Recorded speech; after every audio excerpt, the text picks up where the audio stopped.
Hi, everybody. I'm John Donvan, host and moderator of Intelligence Squared US, and thank you for joining us for our second ever digital debate. I am online with four debaters who are going to argue with each other, but I am confident that they will argue well and civilly and in a way that sheds light on our topic, the Electoral College.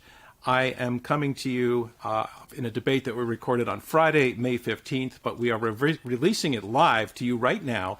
And by being live, I'm able to make you all a part of it. There's a chat box on the side, and we would like you to go there and share your views as you're listening to the debate unfold. And also look for prompts from our producers that will tell you things like when and where to cast your vote.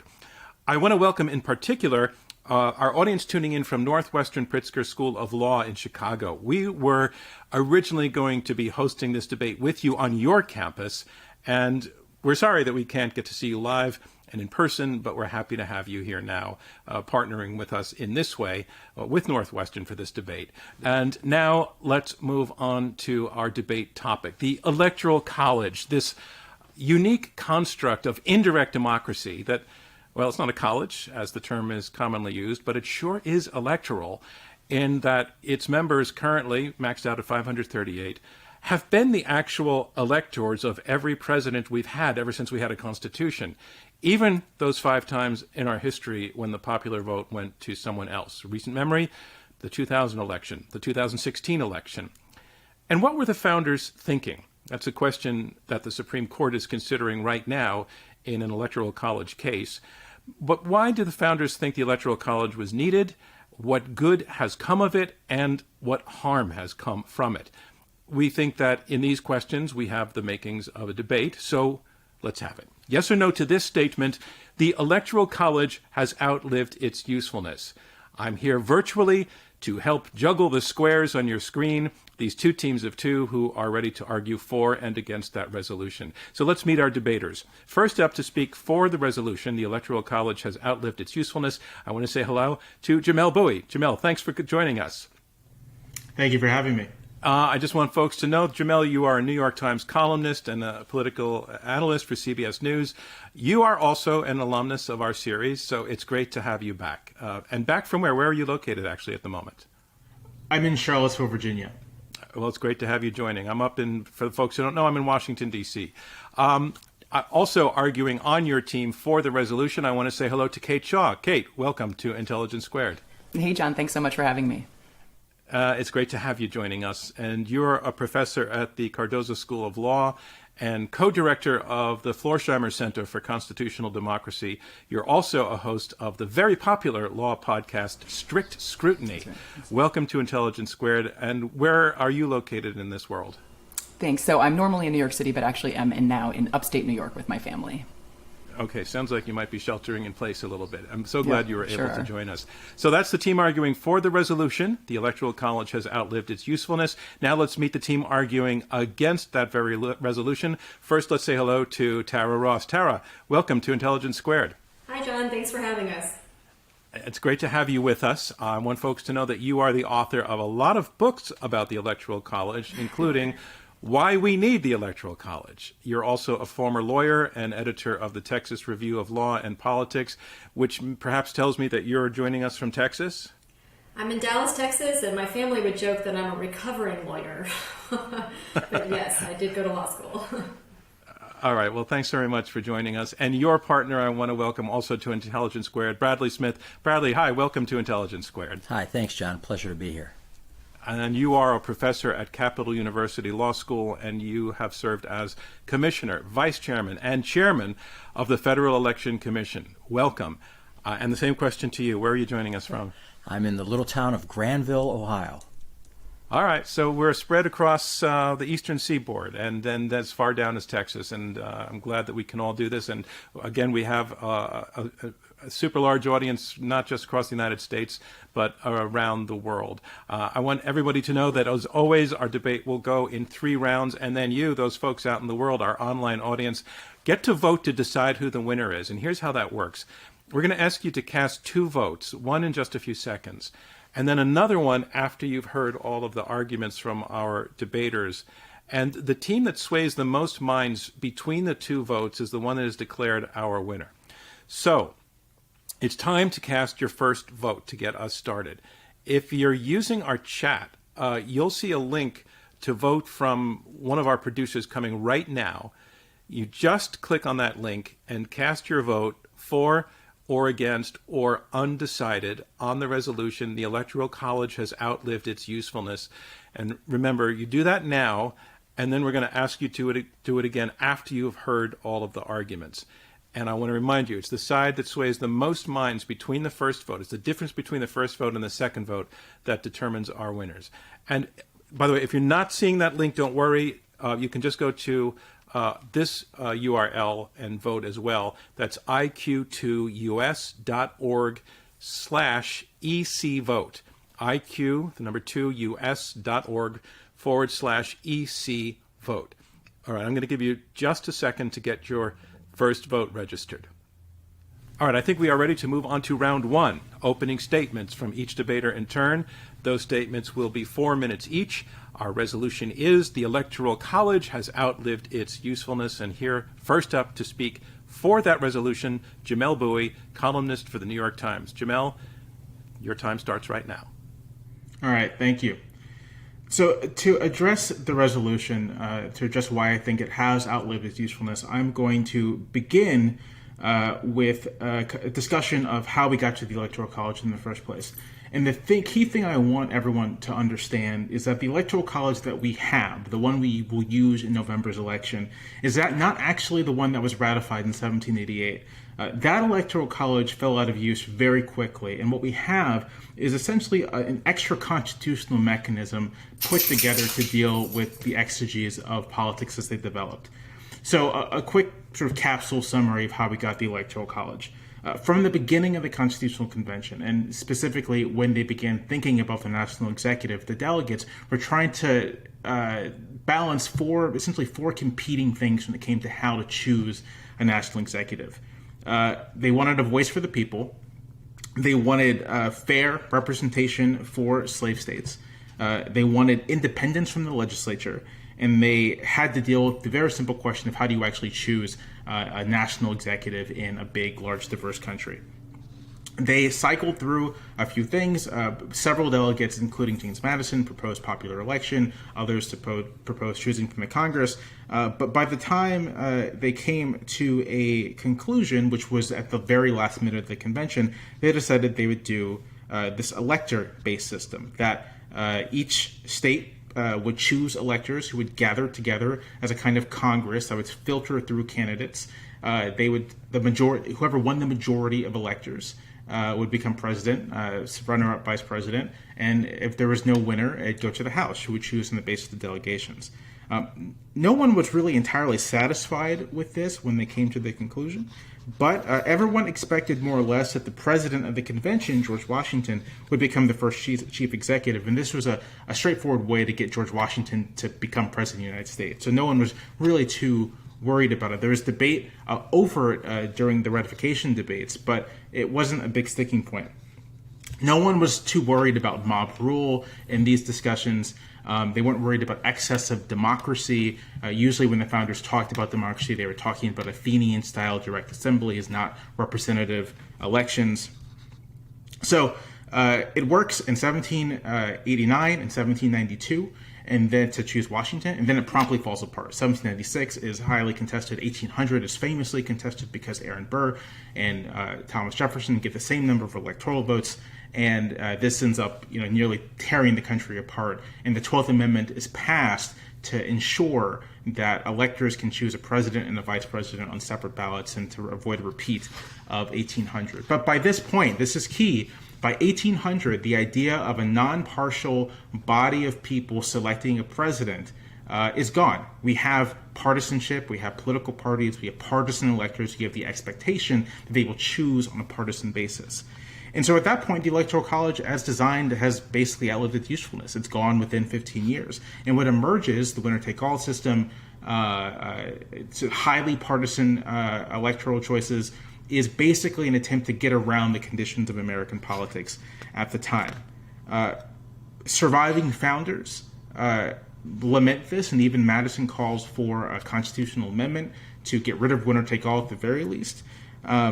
And by the close of the 19th century, we've had several electoral college misfires or misfires of this new strange system we've devised. And there is an emerging consensus that we should do something different. My debate partner will talk about the Electoral College as it developed in the 20th century and the problems associated with it. Thank you. Thank you, Jamelle Bouie. And now we move the argument over to the other side, arguing against the resolution that the Electoral College has outlived its usefulness. I want to once again welcome Tara Ross. She is author of Why We Need the Electoral College. Tara, the screen is yours. Thanks again for having us. So I'm going to start with a story that might surprise everybody. In the late 1960s and early 1970s, civil rights leaders came out enthusiastically in favor of the Electoral College.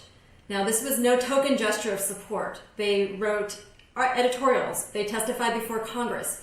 In general, they seemed terrified that if the Electoral College were to go away, racial minorities would be harmed. In fact, National Urban League President Vernon Jordan defended the Electoral College, saying, take away the Electoral College and the importance of that black vote melts away. Blacks, instead of being crucial to victory in major states, simply become 10% of the total electorate with reduced impact.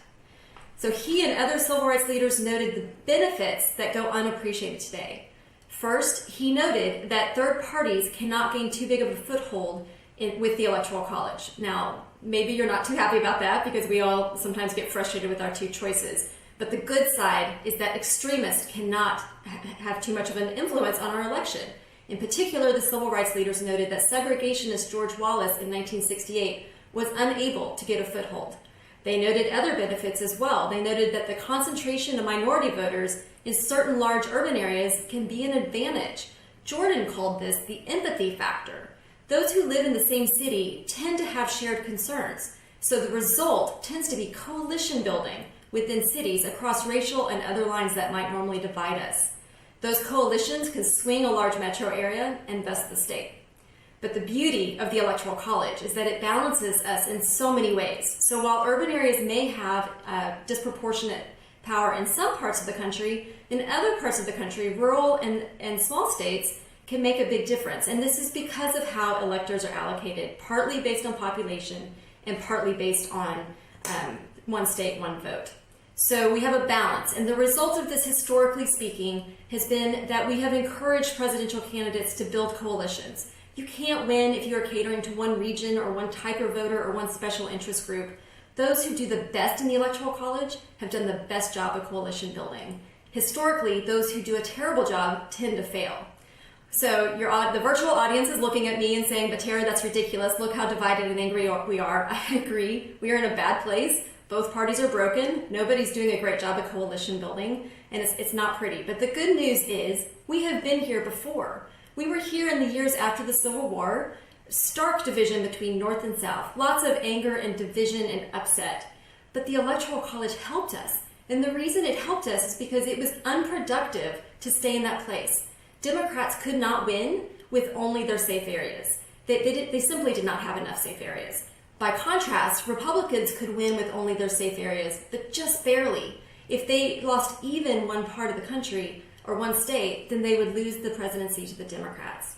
So over time, the incentives were to reach out to people that weren't like you, to learn about people in the middle and to build coalitions. And in fact, by the 1930s, the Democrats were winning in repeated landslides, as we know.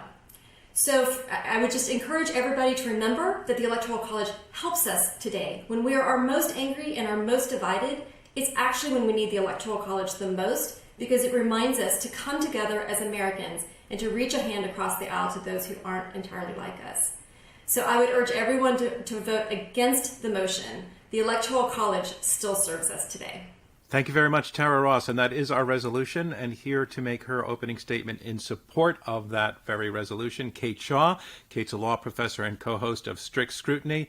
And the floor now is yours, Kate. Great, thank you. So I think Jamelle has very successfully demonstrated that the best reading of the drafting history of the Constitution is that the Electoral College is essentially an 11th hour and imperfect solution to one of the most vexing problems that faced the delegates at the Constitutional Convention, which was how to pick the president. And I think that that history is an important corrective to the suggestion that is often made that reforming or abolishing the Electoral College would be inconsistent with the framers' design or the framers' desires. And as Jamelle also alluded to, on a number of occasions, this peculiar process set forth in the Constitution, this 11th hour compromise, has either failed to produce a result or has awarded the presidency to someone other than the person who amassed the most votes in the country. So that's true about 1800, 1824, 1876, 1888. All are failures of different sorts. But let me fast forward a little bit to more recent examples with which people might be familiar, 2000 and 2016. So in the year 2000, of course, George W. Bush wins the presidency narrowly with 271 electoral votes to Al Gore's 266, although losing the popular vote by about 500,000. Of course, in 2016, 16 years later, Donald Trump wins a decisive Electoral College victory over Hillary Clinton while losing the popular vote by nearly 3 million. And, standing alone, no single incident is a complete indictment of the Electoral College. But this is an exceptionally high error rate, a rate of error and rate of malfunction for something as consequential as the selection of the U.S. president. And I think that is especially true because we now have some political scientists predicting that we are at an increased likelihood of a recurrence of this kind of divergence between the popular vote on the one hand and the Electoral College outcome on the other. So let me turn briefly to current practice. So the Constitution gives each state the power to choose electors in such manner as the legislature thereof may direct. In the early days, actually state legislatures themselves sometimes picked electors and various other experiments were undertaken. But relatively quickly and very completely by the 1870s, every state allowed its voters to choose its electors. And since about the mid-19th century, most states have awarded all of their electoral votes to the winner of the state's popular vote. Today, 48 states use what's known as the winner-take-all scheme, with Maine and Nebraska differing slightly. And so these developments, people picking their electors and then the electors casting their votes to align with the votes of the state's voters, have occurred as we have marched in other ways toward a more inclusive democracy with the 15th and the 19th Amendment and the direct election of United States senators. But the Electoral College system, as it has developed, which of course diverges quite significantly from the originally designed scheme, has also had some deeply troubling consequences. And in particular, the winner-take-all character of this scheme means that today only a handful of states matter in selecting the president. And those are states with closely divided electorates, so-called purple states. So very blue states like New York or California, very red states like Alabama or Mississippi are utterly irrelevant and thus erased from the single most important election in the country. Instead, a handful of states, maybe up to a dozen, are the ones that choose the president. The states are random in a sense in that they just happen to have very closely divided electorates. But they also share certain features, and those features distort our politics. Their populations are older and more rural, and on average whiter than the country as a whole. Larry Lessig gives as an example the prevalence of debates about coal in the presidential election cycle, where 7 or 8 times as many Americans have jobs in the solar sector, and yet solar never comes up in presidential elections. So the idea that the framers intended a system in which the presidency would be decided by this pretty arbitrary subset of the states with no role for other states or their voters is pretty hard to defend. And in addition to assigning outsized importance to this arbitrary subset of the states, the scheme exacerbates polarization and divisions and creates this distorted sense of the country and its political geography. We're not divided into red and blue. In fact, everyone is everywhere. Thank you very much, Kate Shaw. And our final opening statement comes from Bradley Smith. Bradley Smith is a law professor and former chairman of the FEC. Bradley Smith, the screen is yours. Well, thank you, John, and thank you to our viewers for tuning in. Here in the United States, majority rule is clearly a very important value, but it's not our only political value. Our Constitution and institutions contain numerous anti-majoritarian features that are aimed at protecting and enhancing other values. The Bill of Rights most obviously simply takes a lot of items off the table. No matter how much you're bothered by fake news, you can't censor the press. We have separation of powers, enumerated powers, bicameralism, judicial review, and numerous other checks and balances. Many people forget that it's possible to win a majority of the U.S. Senate without winning a majority of the votes cast for senators. It's possible to win a majority of the U.S. House and to elect the Speaker, the second most powerful official in the country, without winning a total vote for the House of Representatives. Many people are also under the mistaken belief that the United States is somehow unique in this respect, that we're the only country where you can lose the popular vote and still be elected the chief executive. That's emphatically not true. In countries that use proportional representation, this happens when no candidate gains a majority, and then afterwards the various parties get together and they negotiate a coalition, and sometimes it's the winner of the popular vote, and sometimes it's not who heads up that coalition. And this has happened in recent decades or recent elections in Sweden, Norway, Germany, Israel, Italy, and other democracies. In other countries, such as the United States, chief executives can be elected outright without winning the popular vote. This happened in Japan in 2003. Since World War II, it's happened twice in Great Britain. It's happened twice in New Zealand. And it's also happened at least twice, not only in the United States, but in the other three democracies, great geographic democracies that span a continent or a subcontinent. That is India, Australia, and Canada. And Canada most recently just in 2019, less than a year ago. Have all of these countries got it wrong? I mean, our system is different, but the principle is the same. So are Kate and Jamelle ready to condemn all of these other democracies for just getting it wrong? Now, saying that the Electoral College occasionally gives us a president who did not win the most popular votes is merely a statement of fact. It's not an argument. And to call such results misfires or errors is to fail to understand why we have an Electoral College. The question is, why do most democracies, especially those spanning a continent, want a system that about once in every 12 elections, and that's what it's been in the United States, results in someone winning the chief executive's office without winning the popular vote?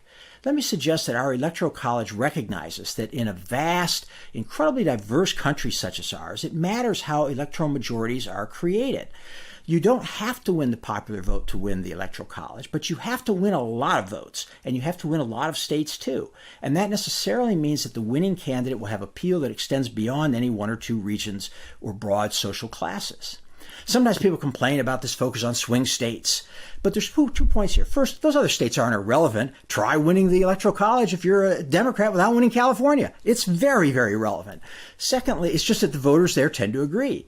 Secondly, those states have tremendous diversity. There were 17 states in the last election that would have swung with less than a 5-point swing, right? They would have gone to the other candidate. Those include 3 of the 5 states with the highest white percentage of voters, but also 4 of 5 with the highest percentage of Hispanic voters, and 3 of the 8 with the highest percentage of black voters. They include states from every geographic region in the country. They include states that are highly unionized, states that are lightly unionized, high-tax states, low-tax states, big states, small states. They include pretty much everything that you can think of for the variety that we have in the United States, farm states, manufacturing states. In this way, the Electoral College fosters governing majorities that are generally more stable over time and thus creates more freedom and more prosperity. Now, there are practical advantages to the Electoral College, and I hope we'll be able to explore those in the rest of our time. It curbs fraud, it allows for local election rules tailored to local conditions, it allows for experimentation with voting procedures like voting by mail, and it avoids the catastrophic possibility of a national recount. But for now, I'll just say, let's be careful that we don't throw something away unless we understand why we have it. Thank you. Thank you, Bradley Smith. And that concludes our first round of this Intelligence Squared U.S. debate, our formal opening statements. And now we move on to our second round. And our second round is much more of a freewheeling conversation in which the debaters can address one another directly and challenge each other, and also take questions from me and from you, members of our audience. But just to resume what we've heard on the resolution, the Electoral College has outlived its usefulness. We heard Jamelle Bouie and Kate Shaw. They went back to the beginning, which is relevant because we're talking about outlived its usefulness, to look at what its original purpose was. And what they point out is that the Electoral College was designed by the Founding Fathers as a kind of cobbled together concept to solve a thorny problem of how to elect the president. And it was designed for a very specific time, a very specific place, and a very specific, almost politics-free era, which was soon set aside. And that they point out that almost immediately, within 12 years, the Founding Fathers, or rather their successors, began to tinker with the concept. So pointing out that it's not sacrosanct or set in stone. It was never anybody's ideal way to elect the president. And they also say that it has a high rate of malfunction, that in numerous cases it has produced a failure of a representation of the people's choice of who the president should be. They also say that in a practical sense, it leads today to a situation in only a handful of states really tend to count in a presidential election, and those are the purple states where electoral colleges are up for grabs. Their opponents, Brad Smith and Tara Rose, argue, number one, they take a very interesting philosophical position that the idea that the popularly chosen candidate would not be president is not in itself necessarily as terrible or as wrong as it might sound. That we do that with a lot of other elections, a lot of other countries do that, and that it's basically okay. They further point out that there are practical advantages to having an electoral college, that it can be a bulwark against voter fraud, etc. And they talk also about its benefits in situations. They cite specifically during the civil rights era, in which civil rights activists felt that the presence of the Electoral College kept out extremist parties that would have been damaging to their interests. And they say that in a very important way, the Electoral College serves to keep relevant parts of the population that would be electorally irrelevant if the college were not there. So I want to dig into some of this, but I really want to start with, Bradley, you made the statement that this notion that the candidate that most of the population chooses in an election, at least a plurality, if not a majority, not becoming the president, which seems to be the thing that most people, I think, at a sort of visceral level would find questionable or objectionable, is really not that problematic. And I want to take that to Jamelle Bouie first to respond to that point, and then I'll bring it back to you, Brad, to see what after he's had to say at it. It's an interesting point, but I think the problem with it is that Bradley's examples, coalition governments in places like France, Israel, are fundamentally different than the kind of presidential governments we have here. That in these coalition governments, where you can think of executive power as not necessarily being winner take all, the very fact that multiple coalitions can get together after the fact of an election and hash out exactly point of place within the coalition and can hash out who gets what in terms of governing means that there's an extent to which that executive power is shared. And so in a system where executive power itself is not winner take all, and setting aside questions of polarization and partisanship, in that kind of system, a party that does not win a plurality of the vote, but then forms a majority of the vote, but then forms a coalition with other parties to form a majority, and then the leader is chosen from, say, the largest vote share among those parties. That's just a completely different kind of scenario than we're talking about in the United States, where executive power is singular, where it's not tied to the legislature, where it is essentially winner take all. That there's only one president and only one party can occupy the presidency in practical terms. And in that kind of situation, it does become sort of democratically problematic for the winner to not have received the majority of the vote. And I'll add, I set aside polarization for a sec, but polarization is really important here. You can imagine a situation in which American politics are far less polarized, and a popular vote loser, electoral vote winner, then forms a kind of coalition government upon taking office. This is basically what happens with the Lincoln administration, right? Politics is still very polarized, but along sort of a singular line. And on a host of other issues, there's cause for compromise and coalition in terms of forming the government. Yeah, but let me. I was going to bring Brad. I just go ahead. I just want to get to the conclusion of that real quick. Because we have polarization, because the person who wins the presidency tends to govern for the sake of a particular partisan ideological agenda, it makes it even more important that a majority of the public has assented to that agenda. I was going to go to Bradley, but I want to actually, Bradley, if you can cede the moment to Tara, because Jamelle also turned the point into something that Tara was talking about, which was this whole issue of coalition building. So, Tara, how do you respond to Jamelle's argument? Well, I guess we're just disagreeing on how we see this play out. The way I see it, it's the reason that they do those things in those other countries is because they're looking for a way to ensure that a variety of voices is reflected in the process, and they are selecting one person. So I guess I'm not a prime minister or what have you, so I guess I'm not understanding that part of Jamelle's argument. But look, the point is not America is unique. We're not just like any of those countries, and I hope we're not trying to be. But the point is just to bring in a variety of voices. This is the one person who is expected to represent all of us. And America is a unique, huge, diverse country. The founders thought 13 states was too diverse, too big for us to possibly be self-governing, is how they would have seen it. They thought it would be dangerous. And of course, they solved their problem by creating some of these checks and balances in our system, including the Electoral College. But we need something special, because if we don't have something special, what's going to end up happening is you're going to have a president who represents the pro-choice group or the pro-gun group or the whatever, because you would just have nothing that would force people to come together and to think about their fellow Americans and what you have in common instead of what you have that's different. So, Bradley, Jamelle made the point in his opening statement that the thing was designed for a specific time and place and a very specific political situation or politics-free situation, and then it changed. And then basically saying a thing that was designed for a situation 230 years ago it's very, very reasonable that its usefulness would be outdated. And I want to ask you, counterfactual question, if there hadn't been an electoral college, but we had the opportunity to create one now, would we want to have an electoral college? I don't know, right? We'd go into debate, and I don't know. But I think I can tell you this, right? First, I want to point out, responding to Jamelle, he addressed only kind of a minor part of my point, which was countries that use proportional representation, where, by the way, oftentimes the head of the government that leads that coalition that forms after the election is not the party that got the most votes. It's the party that got second or third most votes. But he ignores the part that's most relevant, which is countries such as the United Kingdom, New Zealand, India, Canada, Australia, all of which use systems that do not rely on proportional representation and consistent coalition building created after the election results.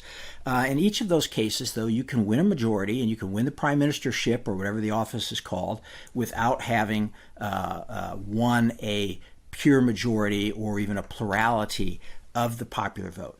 But what you have to win in all of those countries is a lot of votes. And you have to win, especially in a large country like the United States, India, Canada, Australia, geographically diverse countries. You have to win votes across a broad spectrum of interest. The United States is very, very different. Montana is very different from New York City or New Jersey. And you have to put together a coalition that can carry that full regime. Now, if we go back to the original use of the Electoral College, all I'll point out is that many things we find over time have uses that are different than what we might have originally designed them to be. It may be that things are not the same as they were in 1800. It should be noted that the Electoral College is not the same as the one that was created in 1788. It has been changed. But I think it has served us very, very well. We're a very stable country, and it's hard to find many countries that have as good a record of electing chief executives as we have in the United States. When I asked Brad if you would invent an Electoral College today if we didn't have one, and you said, I don't know, is that because you find the question not reasonable, or because you just really don't know? You think that there are too many factors in play? Well, because I might very much argue for that, right, for an electoral college, but we've got lots of different people, different things. Who knows what we would come up with? What I would suggest is that what we came up with in 1787, amended in 1800 or 1801, I believe, has worked very well for us. You would be hard-pressed to find any nation that has found as good a group of leaders as the United States has had over the years. Now, we've had our duds. But if you look at a group that includes, starts with Washington, Jefferson, Madison, and so on, Monroe, it includes people like McKinley and Teddy Roosevelt and Franklin Roosevelt, and in modern times it includes some excellent presidents. People disagree with some of the particulars of presidents. But if we think about them as a group and leave aside sort of policy disagreements, it's a pretty impressive groups that really only I think England can even come close to matching. So it served us pretty well. Let me bring in Kate Shaw. And Kate, you were the person who cited put out the language out there that the Electoral College has this high rate of malfunction, and your opponents dismissed the notion that there have been meaningful malfunctions. So dig into that point. Sure. I'd like to hear more about what you mean by a malfunction. What constitutes the system not working? And I think it ties back, actually, John, into your first question, which is there is this basic kind of political and moral intuition that the person who wins the most votes in an election ought to be the victor in that election. And I think that by the time the Electoral College gets sort of realigned first in 1803 through the 12th Amendment, but then over the decades in the 19th century, in which states are basically assigning their electors to simply follow the will of the voters of those states. That is the logic that is animating those developments, though it is filtered through this prism of federalism, because it is the majority voters in the states as opposed to the majority of the voters in the country that the electors are bound to follow. But Brad said in response to that, he mentioned some of these kind of comparative questions of how other countries sort of do or don't sort of implement this intuition that the person who gets the most votes ought to win. But it is, and he cited, to come back to the domestic context, he cited a couple of examples of sort of U.S. examples that are inconsistent with that general principle. And I think the two, of course, are the Senate, which, of course, in terms of sort of your national vote share, right, you, of course, could get the most votes in the country, right, in support of your political party and yet not control the United States Senate, right? The Senate does not hew to the basic logic of one person, one vote, right? Sort of basic political equality and majority rule. And then the fact that because of gerrymandering, I gather is what Brad was referencing, that is actually also true in the House. It is possible to get more votes nationwide and yet not to have your party control the outcome in the House. And I guess I would just say that those examples, first, the Senate is a historical anomaly in exactly the way that the Electoral College is a historical anomaly, and it is inconsistent with contemporary values, particularly political equality. And that's just not, the values that sort of I hold, but ones that the Supreme Court in the one-person, one-vote cases has said are essential to our democracy, and that where there are exceptions or deviations from that principle, there are specific articulable reasons for that. And I'm just not sure any of the reasons given in defense of the Electoral College's deviation from that principle are at all persuasive. John, I'd love to jump in. Can I jump in here? I would like to jump in. Let me let first Tara, because going back and forth, and then Jamelle, you'll be next. Okay, then I'd like to jump in. Thank you. I just wanted to jump in on this idea of malfunctions. Look, we have only had 3 elections over the course of more than 200 years where indisputably the winner of the popular vote, or the winner of the indisputable popular vote, did not also win the Electoral College. Three, quote unquote malfunctions over the course of more than 200 years is not a big number. And really, if you look how I see those elections is those were not problems. Okay, they reflect a problem, as I mentioned earlier, that our parties are broken. Maybe they're not doing a good job at coalition building, and we need to come out of that.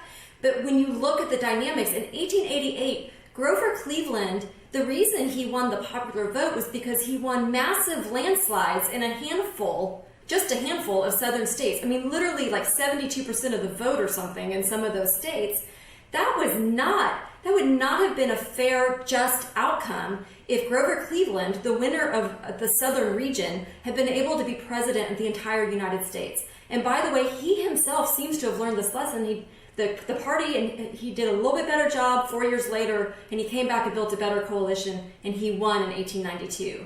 So what I would say, and I said the other thing that I think tends to be when people talk about malfunctions, they'll say something like, well, in this year, if 200 votes had swung in this state, then we would have had the disastrous situation where, If you actually look at those election years, Judith Best professor in New York has done a great job at going through those and just saying you can't get those 200 votes unless you also swing something in this other state, and actually that malfunction, quote unquote, would not have happened. So I don't think you can look at these in isolation.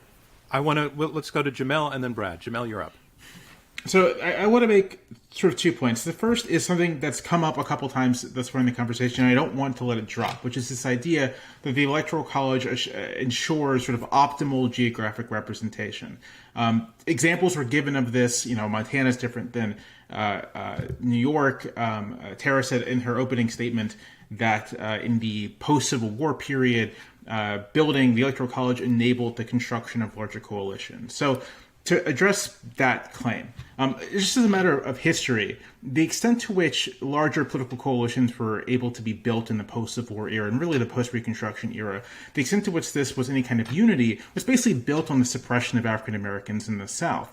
And so when you've wiped out essentially an entire voting bloc and realigned politics such that the key issue of civil rights is sort of off the table because we're just not going to deal with it, then yeah, you can build broader coalitions. And related to that point, part of the reason why it took a century, almost a century after the official end of Reconstruction, to recreate the conditions of civil rights law that we saw in the immediate Civil War era is because by suppressing the black vote in the South, the white South was able to make those votes essentially irrelevant for a national party. That there was no reason to try to build partisan competition in the South when you knew that there was no chance you were ever going to win the state. Those were wasted votes. They were minority votes. Minority not in terms of racial, but just in terms of political minority.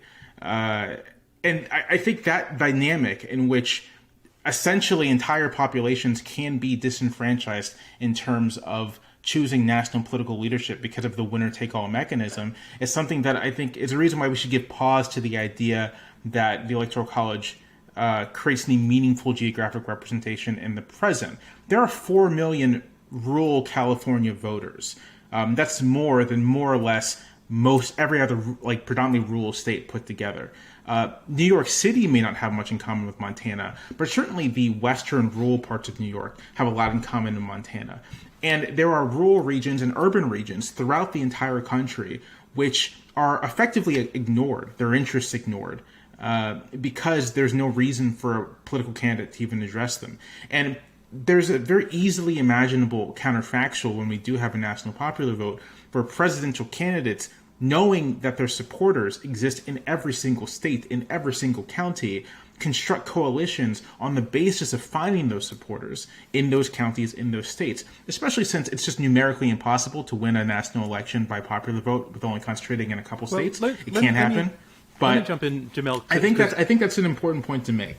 Thank you. I wanted to, you made a lot of points there. I just wanted to let Brad have a crack at some of that, so thank you. Well, a couple of quick points. First, I want to address one thing Kate said. She dismissed the fact that that the House is not even, so to speak, by just saying, well, it's because of gerrymandering that you get that. That's not really true.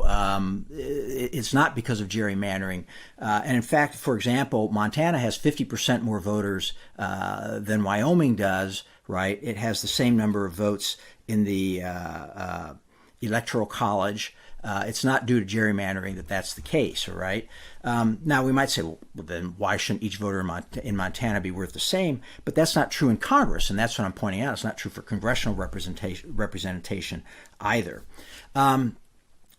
Just to go on, just a touch more, when we talk about what the states have, we have the last point that was made.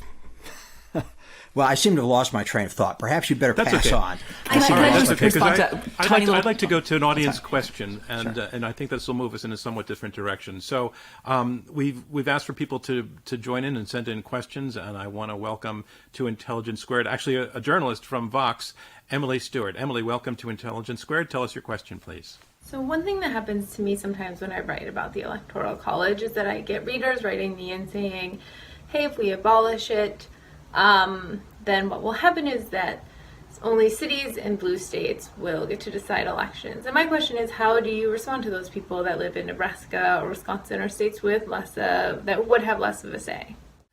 Thanks, Emily, very much for your question. And I want to take that to Kate, as it actually comes at a very good time in our conversations. So what's your response to that? Yeah, I mean, I guess I've heard that argument as well. I mean, as a matter of numbers, the 5 biggest cities in the country have something like 6% of the population. So I think there is this idea out there that if you went to a national popular vote, that literally candidates would go to 5 cities and those 5 cities would determine the fate of the rest of us. And that just doesn't track the numerical reality. Presidents would have to work hard in many more states than they currently work hard in to amass votes. Now, could they go to every rural county in every state? Of course not. not. But, you want to look at the way you run a real popular election across a broad geographic area. You have 50 laboratories, right? Governors have to win statewide. And do they just go to the 2 or 3 or 4 or 5 biggest cities in their states? Of course not. That's not how you run for governor of New York or California or Wyoming or not a ton of big cities there, but that's not how you run for governor, and it's not how you would run for president. So, of course, we all have to concede with some humility that we don't know precisely how a truly national presidential campaign would play out. But I do think it's easy to dismiss the suggestion that a few cities would run the show. Tara, you look like... I'm sorry, Jamelle, you go ahead. Just to add on to that, I think there's also an important conceptual jump you have to make. Under a national popular election, state voting will matter for state offices, but for the national office, it will not be necessarily relevant what the borders of your state are. And so someone in Wyoming or Montana, their state isn't necessarily the relevant unit of political action. It's them as an individual which matters. And I would add, again, to kind of jump onto the point I made earlier, it's a person in a city in Montana will have more in common, in a mid-sized city in Montana will have more in common with a person in a mid-sized city in Louisiana. A person in rural Louisiana may have more in common with a person in rural Iowa. That the lines of connection and affiliation and political interest aren't actually state by state. And the framers recognized this. Madison made this exact point in terms of the Senate.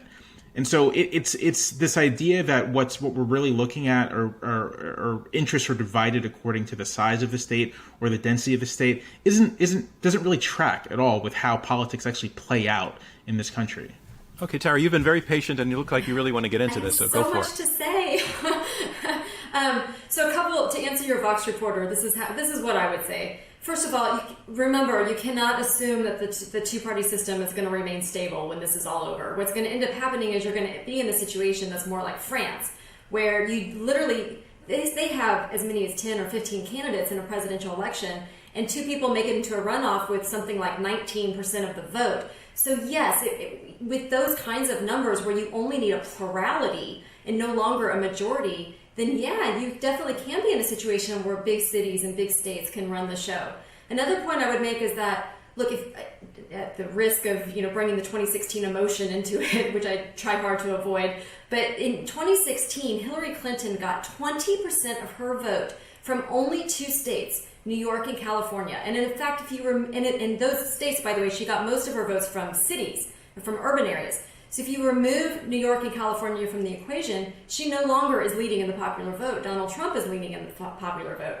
So look, our system did not reward that kind of behavior. It penalized it, but you can imagine what would happen if that were rewarded. Candidates would double down on it. And in fact, one little anecdote, I'll tell you, I'll be fast. Hillary Clinton is not widely talked about, but Hillary Clinton thought that she was about to win the Electoral College and lose the popular vote. She did not want to defend that kind of a victory, so she spent resources in the final weeks of the campaign driving up her vote in safe areas because it was easy and because she thought she had it in the bag anyway. Well, what that ended up doing is it took away from what she was supposed to do. And what she's supposed to do is be coalition building and going to the blue wall states that she ended up losing. And she could easily, if she had just spent those resources doing what she was supposed to do, she probably would have won the election because it was that close. Our system rewards coalition building, and that is a good thing. I want to go to another questioner from the audience, and I want to welcome to Intelligence Squared, Barb. Barb, tell us your question, please. Hi, my name is Barb, and I'm from Washington State. What will happen in future elections if Washington, D.C. and Puerto Rico become a state? Okay. Well, I want to point out Washington, D.C. may not be a state, but it does have 3 electoral votes in the Electoral College. Puerto Rico does not. But I kind of feel that what Barb is getting at is that Washington, D.C. and Puerto Rico would likely be, well, D.C. are always votes for Democrats, and Puerto Rico likely would be. And I want to sort of pivot that question in a slightly different direction. And I'll put it to you this way, Bradley. Does the present Electoral College system favor one party over the other today? Is it, well, I'll just leave the question open to you. Well, favor is an interesting issue, right? Because the parties are not static. They can change what they stand for, what their message is. They can trim their message almost any time that they choose. And in fact, one of the issues you have right now is that candidates, I think, feel that there's no need to trim. But when you have an electoral college, you discover there is a need to trim, that it's not good enough for Hillary Clinton to pile up a huge electoral majority in New York and in California. She lost a bunch of states. She never went to Wisconsin. But wait, can I interrupt you, Brad? Because we just had a conversation about that point. But my question really is very specifically: are Republicans liking the Electoral College today because it works? It's giving them an advantage. There's absolutely no doubt that many do, and that many Democrats dislike it for the same reason. That is not the reason on which people should be making their decisions now. To the best of your ability, we need to separate ourselves out and think, what is this going to be like going forward? And indeed, I think I think this is a winning part of this debate, so to speak, for us, because what is creating this emphasis of getting rid of the Electoral College? It's that Democrats have had two recent elections where they've lost the Electoral College and won the popular vote. So naturally, they're like, oh, we got to get rid of the Electoral College. What's funny is, remember, in both of those elections, going in, the widespread view was that you might have the opposite, where the Democrat would win the Electoral College but lose the popular vote. Remember all the talk about Hillary Clinton's blue wall? The idea was Republicans couldn't win enough states even if they won the popular vote. So I think you're right. I do think there's a little Democratic-Republican thing, but we need to try to set that aside and look at the merits. But let me take that to Kate just very briefly. Are all sides making self-serving? I'm not talking about the four of you, but in general, has this shaped up as a conflicting sides making self-serving interests as opposed to interests on the larger principle? What do you think on that, Kate? Look, I think there's some self-serving arguments. I also think that in some ways it's unfortunate for the tenor of this debate that in 2004, so it was actually a very live possibility that in 2004 John Kerry would have won the electoral votes of the state of Ohio. He lost very narrowly to George W. Bush, then would have won an electoral college victory and lost the popular vote. So we would have had a partisan flip. And instead we have, in the last 2 decades, this divergence and increasing divergence. Potentially in 2020, we could see an even wider split than 2016, where you have Democrats winning the popular vote and Republicans winning in the electoral college. Now, I think that Texas trending blue could also sort of scramble that electoral logic. But I think Brad is right that that certain demographic trends in reality suggest that Democrats would do better in a popular vote election and Republicans do better in an electoral college vote election. But again, I think that you could see a couple of states flip, and all of a sudden the electoral logic of the current state of affairs could change quickly. Okay. Can I jump into that? Sure, please do, Jamelle. Yeah. I mentioned earlier in this conversation that we can't ignore the role of polarization in American politics and sort of driving particular outcomes. And I think the reason to be worried about popular vote electoral college splits has everything to do with the fact that there's no indication that our society or politics are going to become less polarized in the future. And so what you'll be looking at potentially, and right now it's Democrat, Republican, and that's the partisan valence of it. But I would encourage people to think of this not in terms of partisanship, but in terms of just sort of how democracy has maintained legitimacy. So what you may be looking at this year, 4 years from now, 8 years from now, are situations where one candidate doesn't just win a couple more million votes, doesn't just win 4 or 5 more million votes, but conceivably win 7, 8, 9 million more votes than their opponent, large numbers, large percentages, and does not become the president. In that scenario, the person who has won, who has lost rather, doesn't necessarily have a less diverse coalition, a less geographically broad coalition. It's just sort of the vagaries of chance. Their voters are geographically ill-distributed. And the result of that outcome is that the winning candidate not only has executive power, but because of our polarized politics and the fact that the Democratic and Republican parties are pretty much ideologically, don't vary much from their polls, would mean that you would have a governing coalition that doesn't really reflect the entire public pursuing what is essentially a factional agenda. And I'd like to note that the framers, and Jefferson and Madison in particular, or Madison more than Jefferson, who worried about this in the final years of their lives, that winner take all for the Electoral College would essentially make factionalism of that sort much more attractive. And I think that's what we're witnessing.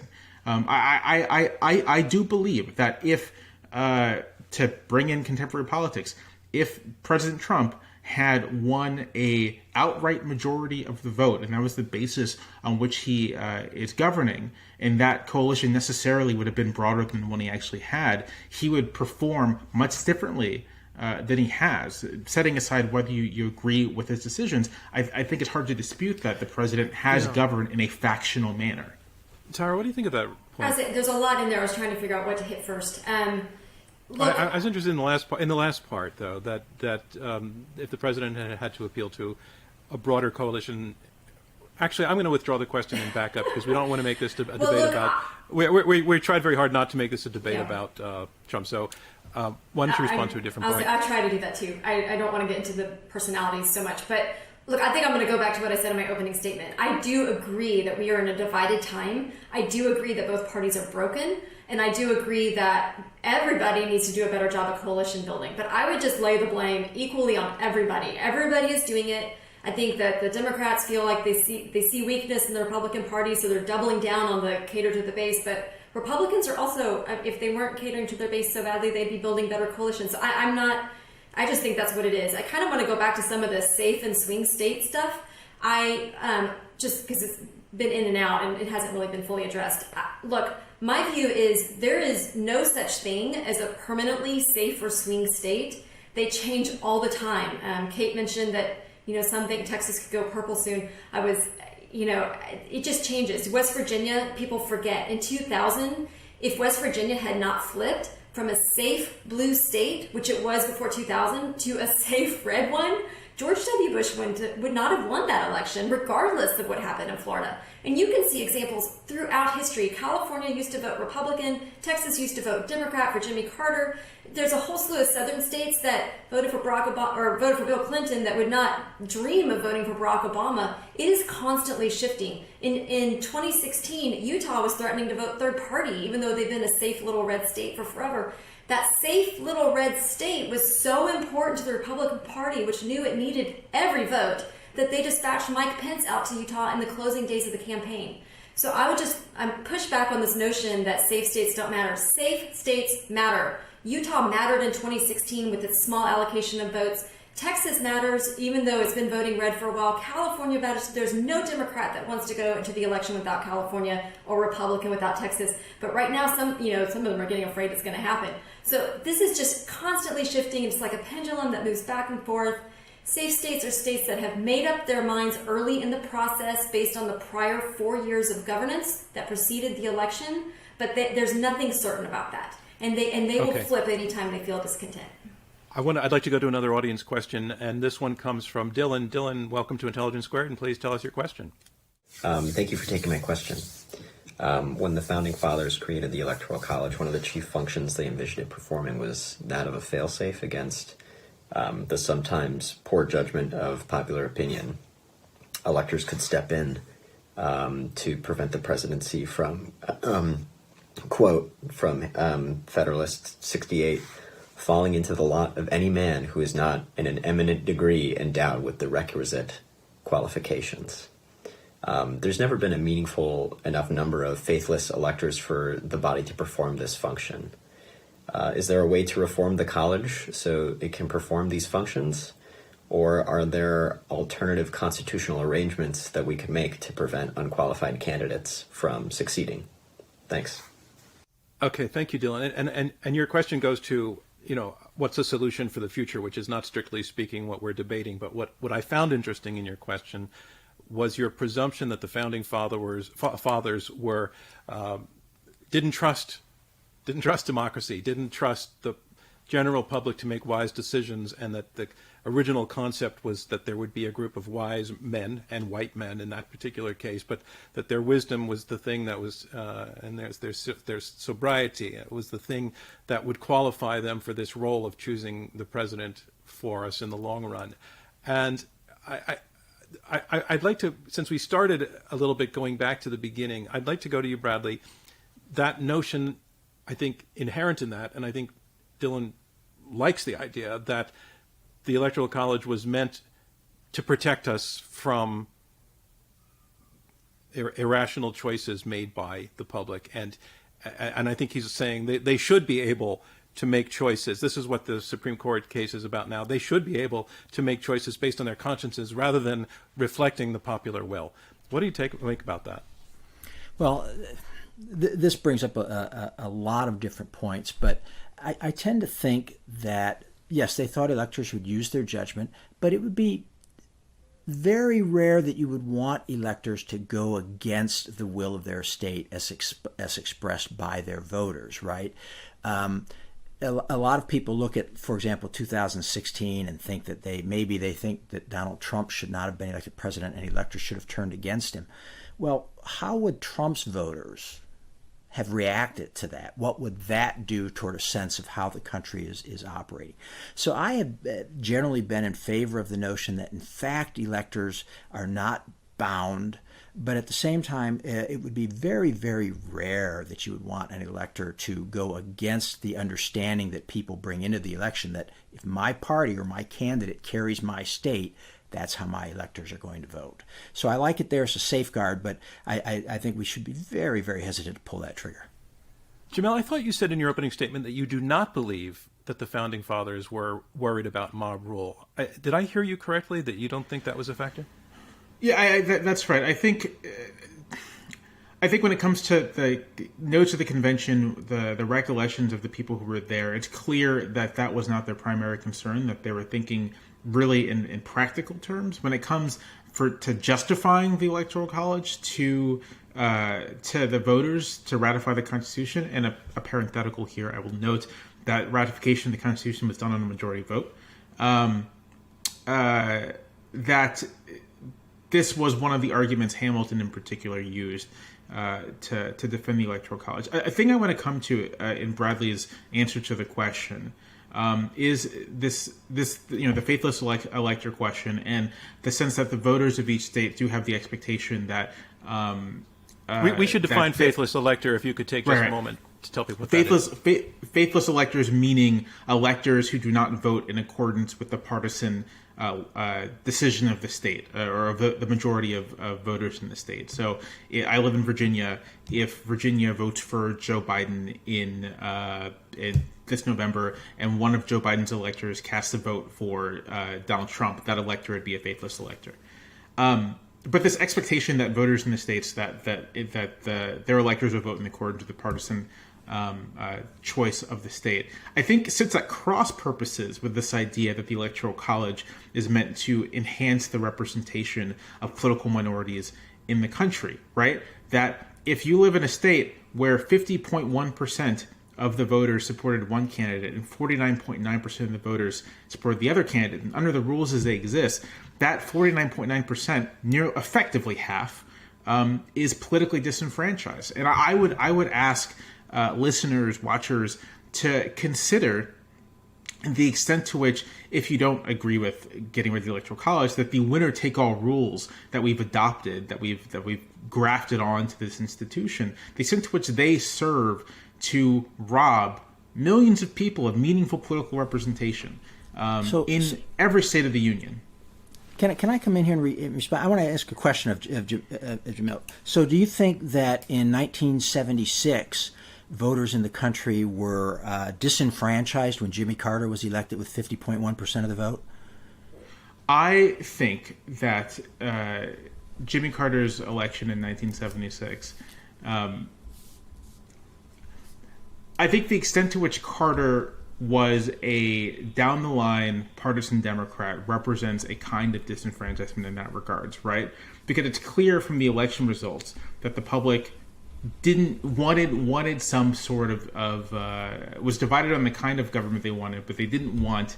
I think you'd fairly say did not want a highly partisan form of government. And Carter wasn't particularly highly partisan, but you see the point I'm trying to make, that narrow decisions like that, I think, do represent, in some regards, some Americans not getting the kind of political representation they wanted. But I also think that this example doesn't quite fit, right? Because we're not because what we're talking about is the political representation of individual voters and whether or not their choice matters for the outcome. And if you were in this minority in Virginia, your choice simply doesn't matter for the outcome. Yeah, but that's just not true. Counts. That's just not true. Of course, it matters for the outcome.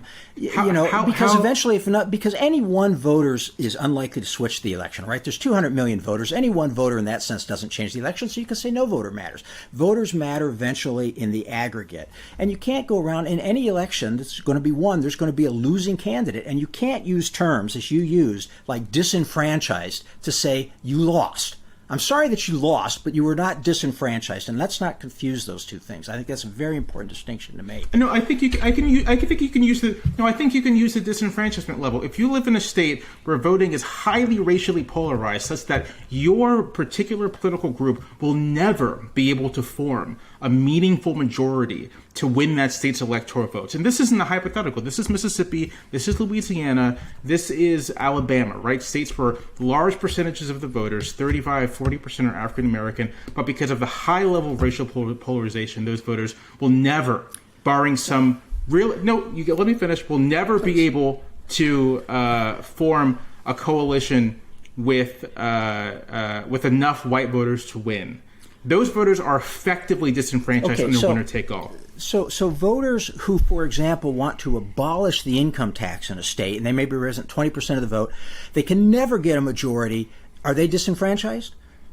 I think precisely because... No, they're not. Your answer is no, Jamelle. You know your answer is no. They're just outvoted, and that's a different thing. My answer is no, because it's an example that has no relevance in the actual way our politics plays out. In the real world of American politics in 2020, polarization along lines of identity is the relevant form of polarization. And when we are as polarized as we are along lines of identity and geography, these two things are connected, then winner take all in states where people who represent a minority identity are unable to build large enough coalitions amounts to a kind of disenfranchisement. No one's polarized on income taxes, but people I don't want to dominate this, John. Can I make one point in response? As moderator, I need to bring in our other two debaters because it's been a one-on-one for a while. I want to start with Kate, and then we'll come to Tara. Kate, you want to jump into this, or I would just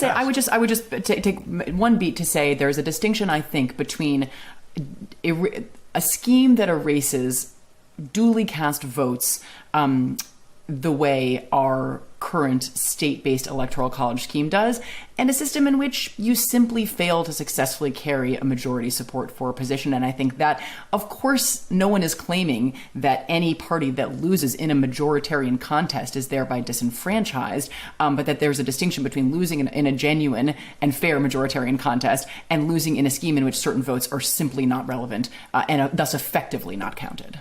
Tara. Okay, I'm seeing if I can read my chicken scratch here. I've been making notes. I'm going to push back on some of this. Look, okay, first of all, nobody's being disenfranchised. We have changed how we think about this election, but the fact of the matter is that we are talking about state-level elections, not one national election. And in that state-level election for presidential elector, there are winners or losers. Just like when you have a governor, and if you're, whatever state you're living in and you feel you're on the losing side. That's what's happening in your state. Also, there is no permanent. This is not a permanent situation. Several of the states that were mentioned here as being supposedly immovable for like they'll never be able to make their voices heard because they're so solidly Republican. Well, no, they voted for Clinton not that long ago. There was some talk about how racial minorities cannot make their voice heard. Well, I said in my opening statement, one of the reasons that civil rights leaders in the 60s and 70s were so for the Electoral College is because they felt like there are parts of the country where we have an inflated. Right now in New York City or in some of these other big cities, you can see where there would be more of an impact. And so, again, the Electoral College is about balance and how you balance things out over the country. And, for the rural voters in New York who probably feel really awful about not being represented in their state government or in their presidential election for the electors.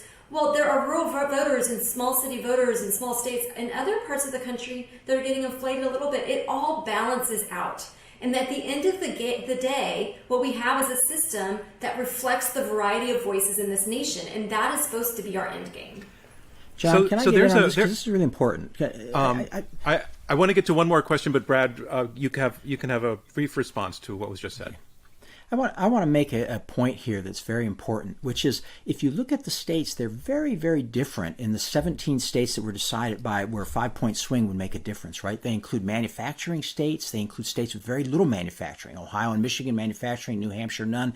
They also include, for example, 3 of the 5 states with the highest percentage of white voters, but 4 of the 5 states with the highest percentage of Hispanic population, and 3 of the 8 states with the highest percentage of black population. So the magnificence here is that you've got to appeal to all those groups. You can't say, I'm going to ignore Hispanic voters or black voters or white voters, because if you do, you're going to lose those key states. All right, we have one more question, and this one comes from Robert Bennett, professor of law at Northwestern University, former dean there also. And again, Northwestern Law is our partner in this debate, and we're delighted to have this question submitted by Dean Bennett. And it's this: if the substitute for the Electoral College would be a uniform, nationwide, popular vote, how would the uniformity be established? So it goes a little bit to the question of practicality, which really hasn't come up a lot. We don't know how to do a single nationwide vote. Should that be an obstacle to pursuing this? I'll go to you first, Jamelle, on that. I don't think it should be an obstacle to doing this. We have, a state like California or Texas is so large as to, have been the size of the United States in terms of population in prior decades. And so I don't think, which is to say that simply having many people and having many administrative units, I don't think it's necessarily an obstacle to doing a single uniform national vote. It'll be difficult, right? I don't think anyone thinks that this is an easy undertaking to do. My recollection from the effort to repeal the Electoral College in 1968, 1969, 1970, is that there is an immense amount of intellectual work done thinking about how to actually implement this kind of thing. But the reason to do it is because it better reflects our democratic values. It better reflects our intuitions about how democracies should be run. And so if it takes a little work to align our institutions with their intuitions, it takes a little work. Tara, so Jamelle's saying that practical obstacles should not be a reason to oppose the thing philosophically. I'm so happy I get to answer this question. I'm so happy it was submitted. Look, this is the number one reason not to go to the national popular vote plan. Because the way you get uniformity is you have a single federal bureaucracy, a single federal election code that governs everybody to make sure that everybody is abiding by all of the same rules, because otherwise you've got equal protection problems. The same kind of early voting, the same kind of decisions about whether felons get to vote, the same, you name your issue, how to get on the ballot, how to get an absentee ballot, all of it. Name your issue, and they would have to be uniform at the national level. There are several things about that. One is if you have a uniform plan and a bureaucracy at the federal level, you have just put the incumbent president in charge of his own re-election, and that is dangerous. Right now, it is decentralized. It is spread across 50 states plus DC. Each have their own process. So if you want to manipulate things, you got to figure out how to manipulate 51 different processes, or at least a couple of really important ones that you think might swing the thing. By the way, if you're trying to control a couple of little ones, like think Ohio in 2004, which was mentioned here, everybody descends on the state. I knew people, lots of people, I'm a lawyer, so I knew people that went to watch the ballots to make sure that things were happening right. We have a system, because it is decentralized, that makes it harder to steal an election. You cannot steal an election unless you know in advance which state is going to be close enough that it's going to matter. And by the way, you have a close national election, so that just stealing 1 or 2 states makes the difference, as opposed to a national popular vote where you have to be on defense in every single precinct at every single state at all times. Because if there is a national popular vote, then you could steal as many votes as you want in the bluest blue California or reddest red Texas one. Forgive me for jumping in. I'm doing it only in the interest of time. Sure. But you point out several kinds of moral hazard to trying to do it this way. I just want to let Kate Shaw respond to that general problem, that it's not just about the mechanics, but that there are some truly threatening, potentially constitutional issues involved. Well, and to take a step back, I'm not sure when Professor Bennett raises uniformity, if he's talking about uniform qualifications, because of course states now have significant constitutional leeway to set the qualifications of their voters. And I presume in a genuine nationwide system, we would have nationwide qualifications. But I thought the question might also have spoken to this question, which some of these answers have addressed, which is administration, right? So a nationwide administration of an election, where obviously election administration has been intensely local throughout our history. And I guess I would just say, when we're talking about sort of the degree and difficulty of change, the important question is compared to what? And I don't think there are a lot of strong defenders out there of the system of election administration that we currently have. It is decentralized, but it is also controlled by partisan players, many of whom are quite self-interested, either individually or simply as partisans, in the outcome and administration and implementation of election rules. And, we started out this conversation taking something of a comparative look at other democracies. Every other democracy in the world thinks it's crazy to have partisan election administration. And so, Tara mentions the president being somehow overseeing a uniform national system of election administration. We have that problem at the local level, so we could think creatively about ways to create bipartisan entities that would administer a truly nationwide presidential election, or it could be done in a cooperative federal and state manner in the way many federal programs are. So I'm not deterred by some of the administrability hurdles, in part because we already face them in the system we currently have. Okay, Brad, I can give you the last word on that, and then we're going to wrap this round. Oh, well, I'll just say, sure. Just note that experimentation is good, but if you have a national system, right, then you don't have vote by mail experimentation in Colorado or Washington State, right? You can't experiment and try things, and then you can't have other states trying to decide how they want to do things. You can't have states experiment with different methods of voting, different voting ages, different restrictions on felon voting. So there's a lot of local differences that I think we really ought to respect. Okay, and that concludes round 2 of this Intelligence Squared U.S. debate. It was really lively, and I want to thank all of you for how you conducted yourselves, and you made it really, really interesting. So here's where we are. We are about to hear brief closing statements by each debater in turn. Those statements will be 2 minutes each, and this is their last chance to try to persuade you to vote for their side. Remember, after this round, you will be asked to vote for the second time, and your votes are going to decide who our winners are. So let's move on to round 3, closing remarks. And here to make his statement closing the argument, the Electoral College has outlived its usefulness, is Jamelle Bouie. Jamelle, once again, the screen is all yours. Thank you. I mentioned at the beginning of my remarks and throughout this conversation that not long after the founding, 20, 30 years later, some surviving people who participated in all of this, particularly James Madison and Thomas Jefferson, were dismayed at how the Electoral College played out. They worried that winner take all, that the partisanship involved would create unnecessary factionalism, that it would create unnecessary political division, that it would lead to the underrepresentation of political minorities and encourage presidencies that don't actually govern for the entire nation.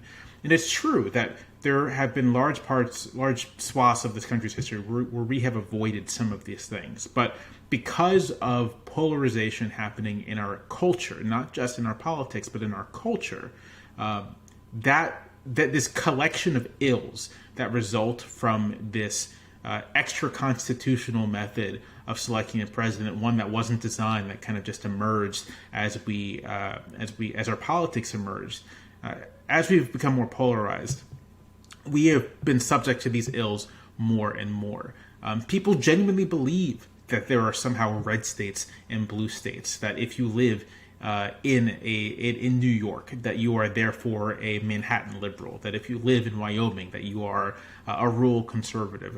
And Americans, I feel, have forgotten that political diversity exists in every state of the union, that coalitions can be built across regions and across states, that interests aren't tied to state lines, they're tied to things that go beyond them. The Electoral College has outlived its usefulness in part because it's no longer useful to think about our politics in these kind of rigid terms. We're too polarized, and what the Electoral College does is enhance that polarization. And if you don't want to enhance it, I think you should vote on our side. Thanks very much, Jamelle. Our next speaker will be speaking against the resolution. In her closing statement, here is Tara Ross.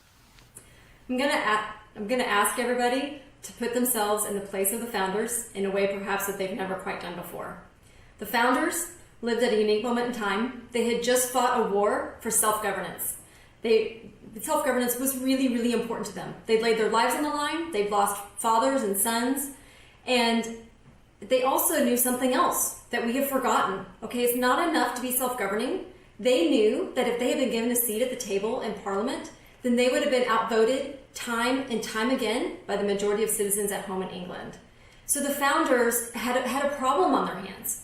Fortunately, the founders also lived at a unique moment in time where there were no partisan interests. There was no Republican Party or Democratic Party. What they had to help them was their knowledge of history and their knowledge of human nature. And they knew that power corrupts. They knew what had worked and what had not worked in other democracies that came before them. So they came up with a unique solution. And the unique solution is our Constitution, which is an incredible blend of some democratic self-governing factors, but also some Republican factors, small r, deliberation and compromise, and federalism, states acting as states. This unique blend ensures that we can be a huge, diverse country that still manages to govern itself without ignoring some part of the country. So the Electoral College has not outlived its usefulness because we are, if anything, greater and more diverse than we were before. We are more in need of a unique solution to this problem of how do you combine self-governance with an avoidance of majority tyranny. So I would urge you to vote no on the resolution. Thank you, Tara Ross. And our next debater will be arguing on the opposite side. Once again, for the resolution, the Electoral College has outlived its usefulness. Here is Kate Shaw. Thank you. So, look, the ideals of both genuinely representative democracy and of basic political equality are ones we have moved ever closer to throughout the country's history, imperfectly, inconsistently, but steadily. And it is not, to return to something that Brad said at the outset, that in a democracy like ours, everything must be put to a popular vote. Think about the role of courts in our system, right, who often do sit to invalidate laws passed by majorities in Congress or the states. But in general, and particularly when we're talking about elections, any deviation from basic principles of representative democracy and political equality require genuine and compelling justifications. And instead, what we seem to be hearing are post hoc justifications of this idiosyncratic scheme that we happen to have today. Look, to make one final point that actually turns a bit away from what we've been mostly talking about today, the presidency today is a massively powerful institution. We can debate how well that power fits within our constitutional scheme. We can debate the wisdom of having a presidency like today's president, but no one should want an unchecked president. So it's important to ask how the mechanisms that operate to check the president have performed in recent years. And in a word, I would say they have performed badly. Take Congress, an important rival of the president. It has been lax at best in its oversight of the president. Whatever you thought of the impeachment case against President Trump, one big takeaway seemed to be it's impossible to impeach, convict, and remove a president if his party or even a good number of co-partisans control the Senate. Courts as well have been extraordinarily deferential to the president. And when those institutions have failed to act to check the president, they have frequently done so, pointing out that the most important check on the president is at the ballot box, that he is the only person in our constitutional scheme who is elected by the people as a whole. And so long as we have the Electoral College, that's actually not the system that we have. And if the ballot box isn't a real check on the president and none of these other checks operate, we actually don't have a president, we have a king. And that is about as far as you can get from the idea of America. So please, I urge you to vote yes on the resolution. Thank you, Kate Shaw. And finally, making his statement and his closing argument against the resolution, the Electoral College has outlived its usefulness, arguing against Bradley Smith. Thank you, John. I want to thank everyone for watching. I want to thank Kate and Jamelle for their thoughts. The great political scientist Walter Burns once said, "In all the years I have engaged on this issue, I have yet to encounter a critic of the Electoral College who argues that a president chosen by direct popular vote is likely to be a better president." And we haven't really heard that argument tonight. The goal of our Constitution is good government, and the purpose of the Electoral College is to elect good presidents. We love to bash our presidents, and that's okay. It's a uniquely American thing to do. But if we set aside our partisanship and skepticism, we see that our list of chief executives is probably unrivaled by any country, save possibly the United Kingdom, which also allows the second-place finisher in the popular vote to win the prime minister's office. It's not just early presidents like Washington, Adams, Jefferson, Madison, Monroe, but mid-20th, 19th century presidents like Polk and Lincoln and Cleveland and McKinley, and 20th century presidents like Wilson and the Roosevelts and Coolidge, and in the post-war period, Truman and Ike and Kennedy and Reagan and G.W. Bush and Clinton and Obama. And while all of us will disagree with any number of them on policy, leaving that aside, that's a pretty distinguished group when it comes to raw executive talent. So I often hear an argument that goes something like this. If you could go back in time, would you adopt the Electoral College? My answer is simple. I kind of said it earlier. I don't really know what I would have done if I'd been a delegate to the Constitutional Convention, but I know this. If I were transported back in time to September of 1787 and watched the delegates walk out of Independence Hall, I hope that I would have the good sense not to lecture the likes of Washington, Madison, Franklin, James Wilson, and Alexander Hamilton about how to structure a successful republic and how derelict they had been in not anointing direct election by plurality vote of the electorate as the sole legitimizing principle for a chief executive. We should not fear change, but when something has a long, distinguished pedigree and has created such a prosperous, free society as we live in, we should be very careful and humble before tossing it aside. So I urge people to vote no on this resolution. And remember, the Electoral College doesn't outlive its usefulness just because our favorite son hasn't won a couple of elections. Thank you. Thank you, Brad Smith. That concludes round 3 of this Intelligence Squared U.S. debate. And now, to those of you who are watching and listening, it's your turn to get involved. We want to ask you to vote the second time to help us choose our winner. If you go to the chat, you'll see a link that will come from our producers. You just click on that, and you can tell us where you're standing now on our resolution, for, against, or undecided. That resolution, one more time, the Electoral College has outlived its usefulness. Remember, the way we do this, it's the side that sways the most votes between the most minds between the first and the second vote that declares our winner. Also, if you're not getting access to the chat, you can go to iq2us/EC vote. That's IQ, the number 2, us.org/EC vote. Make sure to keep the .org in there. We're going to keep that open until midnight tonight. And then if you just can't wait to see who won, you can go online at iq2us.org right at 12:01 tonight, and you can subscribe to our mailing list, and we will also be announcing a winner there. So the competition part of this program is over, but as you go vote, I just want to have a very quick chat with our debaters, since we have them here, about something else, and that's the 2020 election. Given where we are, this extraordinary circumstance of an election season in which, because of the threat of the coronavirus, we don't even have candidates out there holding rallies. We may have conventions that don't really happen in a real place, but would be happening virtually. We're just wondering, what does this mean for our democracy, and what impact will the coronavirus have on our elections in general and our mechanisms of voting? You know, what should we be thinking about right now? So I just want to very, very quickly, this is not to be extensive, but you're all good at this. So I'll start with you, Kate. What are your thoughts or your concerns or your suggestions for the reality of a 2020 election when we're not sure where we're all going to be able to be? Well, I think the experts' bottom line right now is basically that both the federal government and the states need to take every step possible to facilitate voting by mail. Many states already have no excuse vote by mail. Some states like Pennsylvania have for the first time implemented that scheme for this cycle. A lot of others don't and still could move to do that.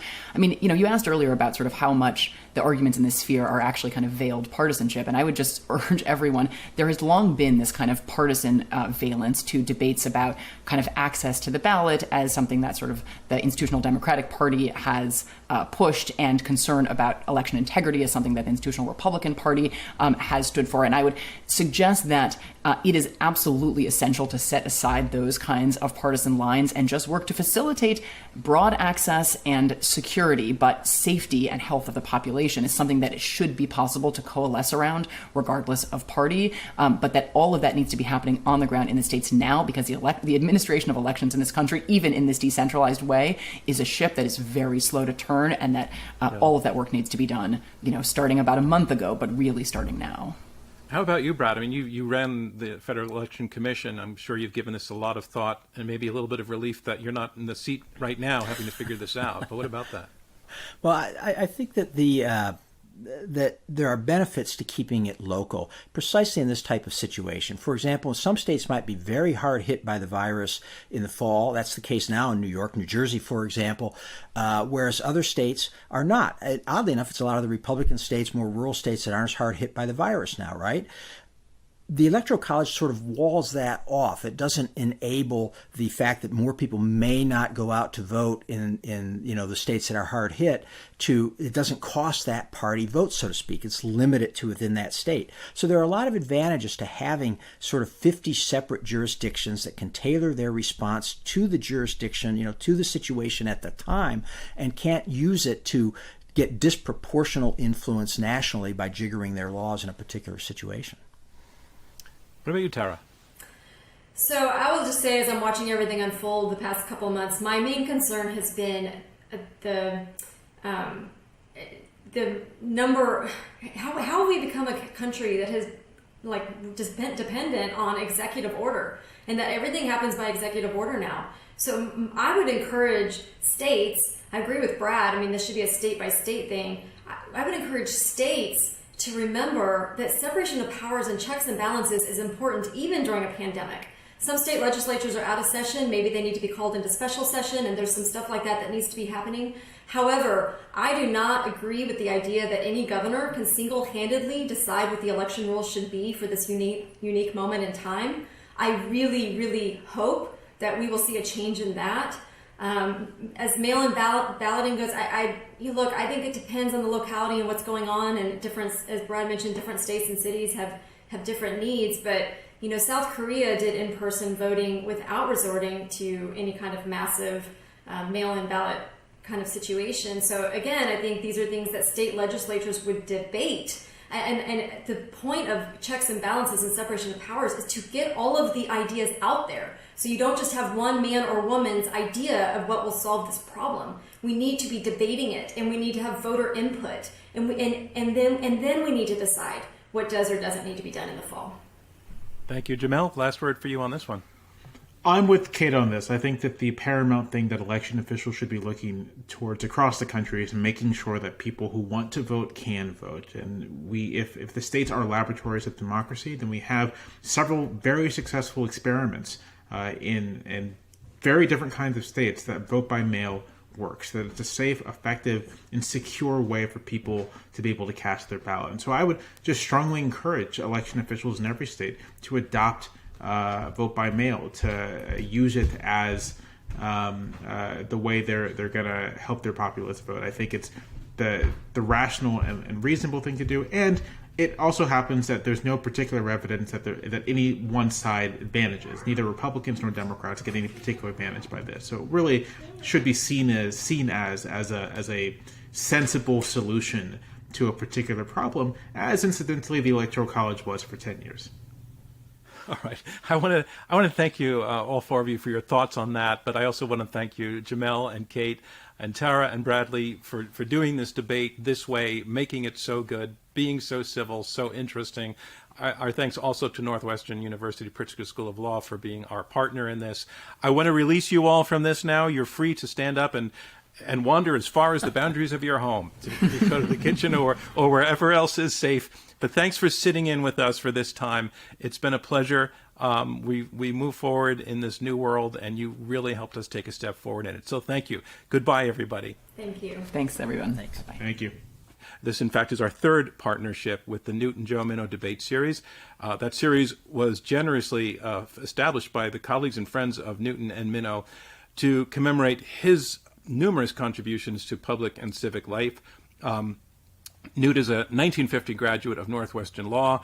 He's senior counsel at Sidley Austin and the former chair of the Federal Communications Commission. So thank you to all of the supporters of the Minow debate series, and especially to Newt and Joe Minow themselves for making this program possible.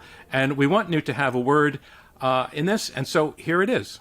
Well, I myself benefited from a great education at Northwestern Law School, and Northwestern University is really has won more debate national championships than any other college or university, and I was once a member of the Northwestern debate team. We did our homework when we decided to go with the debate program, and we checked and did research, and we found that Intelligence Squared is the most respected debate institution in America. And we were very lucky and fortunate, and also, I say, very smart to have hooked up with Intelligence Squared. This is our third installment of the Newton and Joe Minow debate series, and it's always such a pleasure to put these on with you. So again, thank you very much for your partnership in this. And I want to thank you, our live audience. As always, it's your support that keeps Intelligence Squared going. We are, as I've mentioned many times, we're a philanthropy. We do these debates and put them out to the world for free. They get used in all sorts of venues, schools, colleges, elementary schools, high schools, civic clubs. We're very proud of what we do, and we're very proud to be doing this for you. But we need to keep, especially in this situation, we need to keep, and we're trying to keep innovating and pivoting and continue to serve and service as a home for real debate, even in challenging times, where opposing views can come together and hear each other out even as they clash and disagree. So you can support us. You can donate at iq2us.org/support or look in the chat for a direct link. So we hope to see you again on June 3rd for another digital debate. We're going to be looking at China and the changing world order in this time of coronavirus. And you can see all of our upcoming debates, of course, as always, on our website, iq2us.org, or by subscribing to our mailing list. Until then, I'm John Donvan. Thank you so much for joining us. It's really been a pleasure. It's really been interesting, and there's a lot more to come. We will see you next time.